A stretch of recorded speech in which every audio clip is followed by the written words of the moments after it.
Now we will look at some of the application of whatever we have learned till now. First question: if 0 point AB AB AB AB dot dot dot is equal to 5 by 11, then और ये भी data दिया हुआ है and A and B are single digit natural number.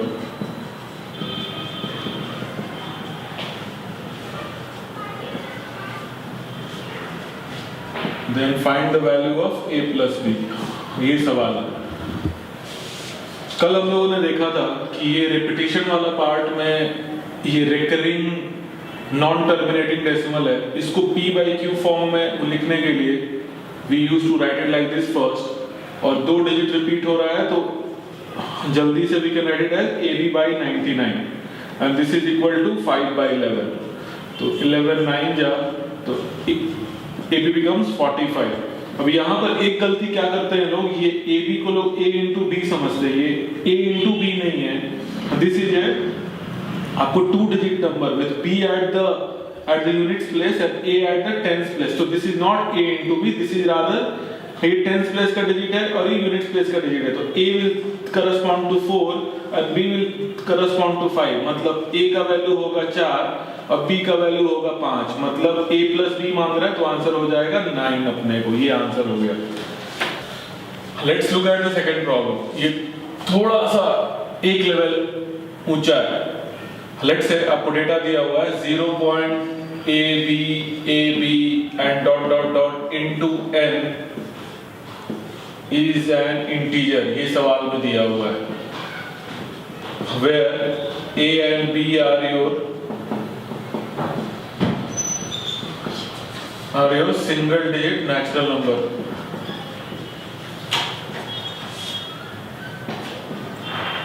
ये data दिया हुआ है और ये पूछता है find the greatest 3-digit value which n can take. Find the greatest 3-digit value that n can take. ये n का greatest 3-digit value मांग रहा है। Let's say फिर से इसको सोचना चालू करते हैं। ये वाले पार्ट, ये रिकरिंग वाला पार्ट है, I can write it in terms of P by Q. तो this will become AB by 99 into n. This is given as an integer. ये इंटीजर आपको दिया हुआ है, ऑलरेडी सवाल में दिया हुआ है और मेरे को n का सबसे बड़ा 3 डिजिट का वैल्यू निकालना है। अभी सोचना चालू करते हैं। इंटीजर कल हम लोगों ने देखा था कि इंटीजर में फ्रैक्शन और डेसिमल अलाउड नहीं है। हाँ, तो अगर ये पूरा इंटीजर बनने का है, हाँ तो कहना इसे कि ये जो नंबर n है this should be divisible by 99। अगर डिवाइड नहीं होगा तब तो ये फ्रैक्शन में आ जाएगा। मान लो अगर अभी समझ में नहीं आता, लेट्स से बनेगा AB by 99 into 100 और ये एक्सप्रेशन आपको 99 से डिवाइड नहीं होने वाला है तो ये मेरे को इंटीजर नहीं बनेगा। और सवाल में बोल रहा है कि ये इंटीजर बनना चाहिए, मतलब कि ये जो भी नंबर होगा n ये 99 से डिवाइड होना चाहिए। और अगर 99 से डिवाइड होना चाहिए तो n का वैल्यू सोचना चालू करो, n का वैल्यू क्या क्या हो सकता है। n का वैल्यू आप 99 डाल सकते हो, क्योंकि अगर आपने यहाँ 99 डाला तो 99 से डिवाइड हो जाएगा और डिवाइड हो गया तो यहाँ पे मात्र AB बचेगा जो कि इंटीजर होगा। और तो n का वैल्यू 99 into 2 भी हो सकता है और it can also be 99 into 3, ऐसे करके n का वैल्यू कुछ भी हो सकता है जो कि 99 into समथिंग होना चाहिए। लेकिन सवाल में मांग रहा है अब ग्रेटेस्ट 3 डिजिट वैल्यू। मैक्सिमम लोग आंसर देते हैं कि आंसर 999 होगा, लेकिन उसमें भी गलती है। आप अगर 999 n का वैल्यू लोगे तो 99 से ये तो डिवाइड ही नहीं होगा और डिवाइड नहीं होगा तो इंटीजर नहीं बनेगा, मतलब ये आंसर नहीं है। It should be 99 into 10। कहने का मतलब आपने अगर 990 लिया हाँ तो ये 99 से डिवाइड हो जाएगा और जो भी रिजल्टेंट आएगा वो इंटीजर होगा। तो your answer is 990, it's not 999। हाँ, ये आंसर होगा। अगर इसी में पूछता, मान लो लेट्स से मैं सवाल चेंज कर दूं, अब पूछ दे find the least up to 3 digit value that n can take. Answer already इस लिस्ट में हुआ वो एक छिपा हुआ है। हाँ, ये 3 डिजिट वैल्यू नहीं है, हाँ ये 3 डिजिट वैल्यू है। हाँ तो नथिंग बट 198। अगर लेट्स से ये पूछता find the least value which n can take, वो अगर लीस्ट वैल्यू पूछता है तो आंसर 99 होगा डायरेक्टली, क्योंकि 99 ही सबसे छोटा नंबर है जो कि 99 से डिवाइड होगा। हाँ, तो ऐसे करके वो कुछ भी सवाल आए तो सबसे पहले आपका जो जाना पहचाना पैटर्न है आप उसमें बनाइए, then try to understand the language, वो क्या पूछना चाह रहा है, after that you can proceed ahead. Let's see one more problem. In how many ways can 60 be written as the product of two co-prime natural numbers? ये सवाल है। कितने अलग अलग तरीके में आप इस नंबर को 60 को as a product of two coprime natural number में लिख सकते हो। सोचना चालू करते हैं। अभी जस्ट देखा था, को-प्राइम नंबर वैसे होते हैं जिनके बीच में कोई भी फैक्टर कॉमन नहीं होता है सिवाय एक के। हाँ, तो पहला तरीका तो सबसे स्ट्रेट फॉरवर्ड है कि 1 into 60 is your first way. ये दोनों नंबर को-प्राइम है सिंस इनके बीच में आपको कुछ भी कॉमन नहीं है। अगला तरीका 2 into 30 हो सकता है, अगला आपको 3 into 20 हो सकता है, अगला आपको 4 into 15 हो सकता है, आगे जाओगे तो 5 into 12 भी मिलेगा, आगे जाओगे तो 6 into 10 में मिलेगा। आगे जाने पे रिपीट होने वाला है। हाँ, रिपीट वाले नहीं चाहिए होते हैं। तो ये को-प्राइम पेयर है, ये को-प्राइम पेयर नहीं है सिंस वो इसको 2 भी डिवाइड करेगा और इसको भी 2 डिवाइड करेगा, तो ये रूल्ड आउट हो गया। ये को-प्राइम पेयर है, ये भी आपको को-प्राइम पेयर है, ये भी को-प्राइम पेयर है, और ये को-प्राइम आपको नहीं है सिंस दोनों इवन नंबर है, दोनों को 2 भी डिवाइड करेगा, तो आंसर हो जाएगा 1 2। अगर 48 होता फिर से यही सोचते कि पहला तरीका 1 into 48, आगे 2 गुना 24, आगे आपको 3 into 16, आगे जाएंगे तो 4 into 12, आगे आपको 6 into 8, आगे रिपीट होने वाला है। हाँ, this is your first co-prime pair. ये को-प्राइम नहीं है, रूल्ड आउट। ये को-प्राइम पेयर है, ये को-प्राइम नहीं है क्योंकि इन दोनों को 2 डिवाइड करेगा, 4 भी डिवाइड करेगा। ये भी को-प्राइम नहीं है क्योंकि इनको 2 डिवाइड करेगा, तो आंसर सिर्फ आपका 2 वेज होगा। एक और सवाल देखते हैं।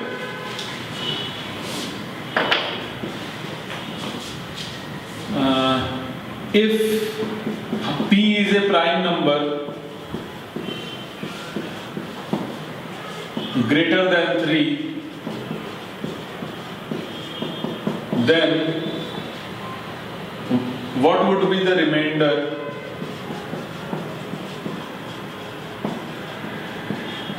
or remainders if P is आपको divided by 6? आपने P को अगर 6 से डिवाइड किया तो रिमाइंडर क्या बचेगा? सवाल को बनाने के 2 तरीके हैं। पहला तरीका यू कैन अज्यूम वैल्यूज, और दूसरा तरीका है you can go by standard way. हाँ, लेट्स से पहले तरीके से सॉल्व करते हैं, अज्यूमिंग वैल्यूज। अगर P प्राइम नंबर है जो कि 3 से बड़ा है, तो think of prime numbers which are greater than 3, 9 और 17, 19 एंड सो ऑन। अभी इसी को 6 से डिवाइड करके रिमाइंडर निकालना है। आप अगर 5 को 6 से डिवाइड करोगे तो रिमाइंडर बचेगा मेरे को 5। आप अगर 7 को 6 से डिवाइड करोगे तो रिमाइंडर बचेगा 1। आप 11 को 6 से डिवाइड करोगे तो रिमाइंडर बचेगा 5। आप 13 को 6 से डिवाइड करोगे रिमाइंडर बचेगा 1, और आप 17 को करोगे तो बचेगा 5, 19 को करोगे 6 से तो रिमाइंडर बचेगा 1। हाँ, तो आंसर अभी नजर आना चाहिए कि आंसर सिर्फ 5 और सिर्फ 1 नहीं है, इट कैन ईदर बी 5 और इट कैन बी 1। हाँ, तो आंसर दोगे या तो 5 होगा रिमाइंडर या तो 1 होगा, ये दोनों ही आंसर होने चाहिए आपके। ये पहला तरीका था। Come to the second way. हाँ, दूसरा तरीका सॉल्व करने का स्टैंडर्ड है। अभी जस्ट देखा था हम लोगों ने, any prime number greater than 3 को हम लोग आपको या तो 6 into समथिंग प्लस 1 में लिख सकते हैं, और आपको 6 into समथिंग माइनस 1 में लिख सकते हैं। और इसी को 6 से डिवाइड करना है और इसको भी 6 से डिवाइड करना है। मैं इस चीज को ऐसे भी लिख सकता है, by 6 by 6 by 6 and by 6। ये वाला पार्ट रिमाइंडर 0 देगा क्योंकि ये 6 का मल्टीपल है। आप 6 के मल्टीपल को 6 से डिवाइड करोगे रिमाइंडर 0 बचेगा। हाँ, तो यहाँ से तो कुछ भी रिमाइंडर नहीं मिलने वाला। ये वाला part 1 divide by 6 will give you a reminder of 1। हाँ, तो यहाँ से रिमाइंडर आ गया 1। अभी अगर यहाँ पे फोकस किया जाए, ये वाला पार्ट मेरे को फिर से रिमाइंडर 0 देगा और ये बचेगा -1/6। -1/6 मतलब रिमाइंडर ऑफ 5। हाँ, तो यहाँ से रिमाइंडर आया 1 और यहाँ से रिमाइंडर आया 5। हाँ, तो अभी भी आंसर 1 और 5 ही आने वाला है। माइनस वाले पार्ट में कभी कभी कंफ्यूजन होता है, वो देख लेते हैं। -1/6 का मतलब है आप जब 6 से डिवाइड कर रहे हो, आप किसी भी नंबर से, एक टेबल पर 8 मार्बल फैलाए हुए हैं, 1 2 3 4 5 6 7 8 मार्बल आपने स्प्रेड किए हुए हैं, और इसमें से मेरे को 6 का ग्रुप बनाना है। अगर 6 का ग्रुप बनाना है 8 मार्बल्स में से, तो I can make one group, एक ग्रुप में बना सकता है, और 2 बच जाएंगे। 6 मार्बल एक ग्रुप में चले गए और 2 बच जाएंगे, और वही जो 2 बचा वो 2 मेरा रिमाइंडर होता है, +2 इज द रिमाइंडर। अगर और उल्टा सोचा जाए कि मेरे पास दो मार्बल बचे हुए हैं, और कितने मार्बल मैं डालूंगा कि मेरे को 6 का ग्रुप बन जाए, हाँ तो और 4 की कमी है, हाँ तो मैं 4 और डालूंगा तो एक और ग्रुप बन जाएगा। तो या तो रिमाइंडर ऑफ +2 और तो रिमाइंडर ऑफ -4, क्योंकि 4 की कमी है, हाँ दोनों ही सेम चीज है। लेट्स एक और एग्जांपल, अगर मान लो कि मैं बोलता कि आपको 10/6, how much is the reminder? Reminder आप जल्दी से बता सकते हैं, तो रिमाइंडर आएगा मेरे को 4।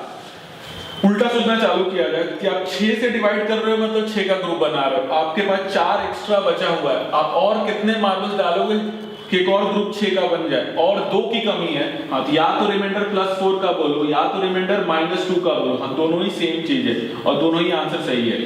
लेट्स से मैं अभी ग्रुपिंग चेंज करता है, लेट्स से 11/7 रहता, अभी 7 से डिवाइड कर रहे हो मतलब 7 का ग्रुप बनाओगे, हाँ तो रिमाइंडर बचेगा मेरे को +4, अब +4 रिमाइंडर बचा, मतलब मेरे पास 4 मार्बल एक्स्ट्रा बचे हुए हैं। अभी उल्टा सोचना चालू करो, और कितने मार्बल डालोगे हाँ कि 7 का एक और ग्रुप बन जाए, और 3 मार्बल्स की कमी है तो और 3 डालना पड़ेगा, तो या तो +4 बोलो या तो -3 बोलो, हाँ दोनों सेम है। तो based on this same logic, -1/6 से रिमाइंडर 5 आया था कि -1 means I am lacking in one marble, एक मार्बल की कमी है मेरे पास। तो एक्चुअली में कितना है, अगर 6 का ग्रुप बना रहे हैं तो एक्चुअली में मेरे पास 5 होगा, तो +5 भी सही है और -1 भी सही है, लेकिन जनरली हम लोग आंसर पॉजिटिव में देते हैं, हाँ तो आंसर +5 देना पड़ेगा। हाँ तो स्टैंडर्ड तरीके से भी मेरे को आंसर वही आ रहा है, +1 और -5, सॉरी +1 और +5, ये आंसर हो गया। Thank you.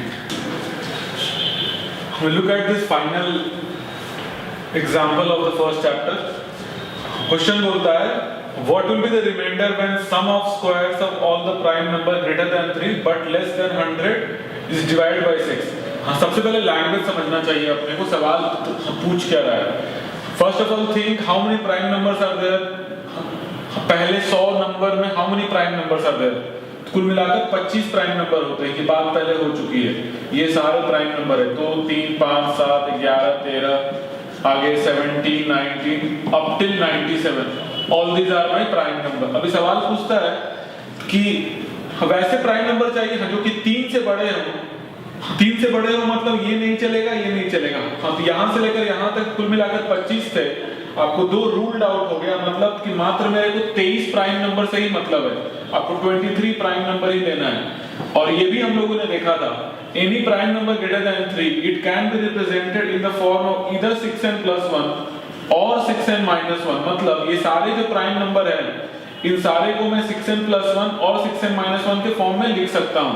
हाँ तो अभी मेरा सवाल बनेगा कि 6n + 1 का होल स्क्वायर प्लस आपको 6n - 1 का whole square and so on, ये ऐसे करके ये सारे का स्क्वायर को 6 से डिवाइड करना है।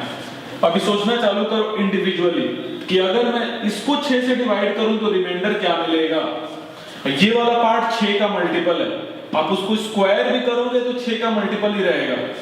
अगर मैं खोल के दिखाऊं आपको, तो खोलेंगे अगर आप तो ये बनेगा 36n² and plus a + b का होल स्क्वायर चल रहा है, आगे में आएगा 12n एंड +1/6। ये वाला पार्ट 6 का मल्टीपल है, आप 6 के मल्टीपल को 6 से डिवाइड करोगे तो रिमाइंडर 0 मिलेगा।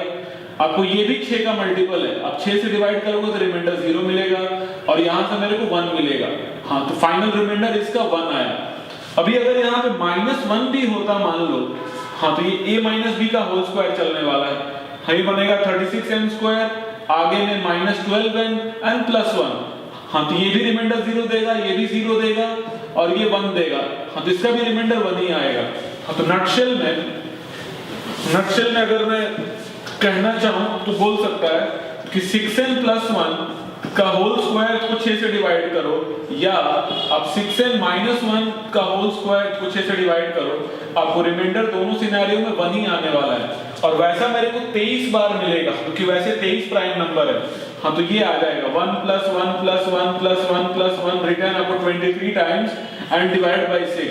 एक को 23 बार ऐड करोगे तो आएगा 23 and upon 6, so 6 3 18, your answer will be 5। आपको रिमाइंडर 5 बचेगा। ये आपका फाइनल आंसर है।